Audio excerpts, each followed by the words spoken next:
So it was 1986, and I was 14 years old. I was entering high school, you know, time of your life type of stuff. Excited, nervous, and just on a regular day like any other day, I was on my way home, riding my bike, and I got struck by a car. He actually stopped and got out of the car and took a look at me on the ground, jumped back in his car and drove off. Left me there, you know, for dead. I don't know what he was thinking. So I ended up in the hospital. I was in a coma for about 2 weeks. And, you know, my parents, my family was devastated. They were, you know, as anybody would be. They didn't know what to do. The doctors told my parents that, you know, it'd be a miracle if I survived. And then one day out of the blue, 2 weeks into it, I just woke up. All of a sudden, I woke up. And one of the things that happened was that I got hit on the left side of my body, and all the muscles in my face had drooped down, so I had muscular distortion all throughout my face. And I lost hearing in my ear. I'm still deaf. It's permanent forever on one side. I kept asking everybody and myself, why? Why me? I'm 14 years old. What did I do to deserve this? What had I done so bad to deserve almost being killed? And, you know, I asked why, and I asked God why, you know? I blamed God, and I was angry. I was angry at God, of all people, of all things. I was angry at him, real angry. That anger went on for a long time. It changed my life.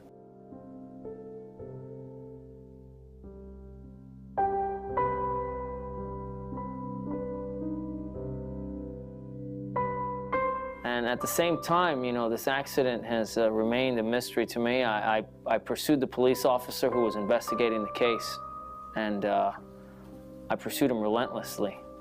And I vented my anger on him because he could not tell me who it was that did this to me. You know, I could be at the movies and somebody would try to get in front of me in line to buy a ticket, and I'd lose it. You know, in traffic, you know, somebody'd cut me off, and you know, I'd chase them with my car and get into verbal confrontations. On a couple of occasions, I actually got out of my car and got into a physical confrontation with someone. And I mean, it was ridiculous. In college, you know, I'd go to parties, and the slightest look, the slightest wrong look, the slightest hint, you know, that somebody was looking at me or, you know, saying something about me to a friend of mine, and I'd go off, get into a fight, you know. I could have chosen to be thankful to God for saving my life and, you know, bringing me back.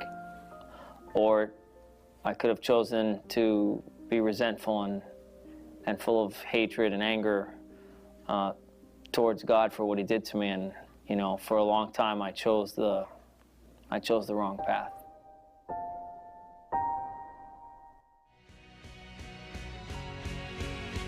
So here I am now as an adult, and I'm a family man. I met my wife, Andreina, and we found our way to Christ, and we found it here at Flamingo Road Church.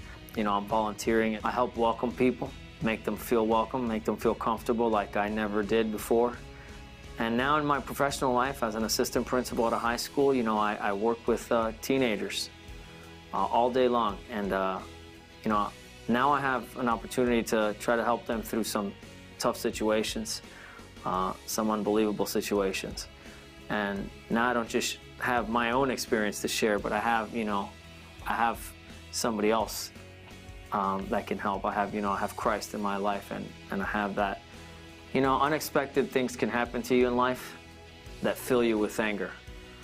But make the right choice to run towards God with hope.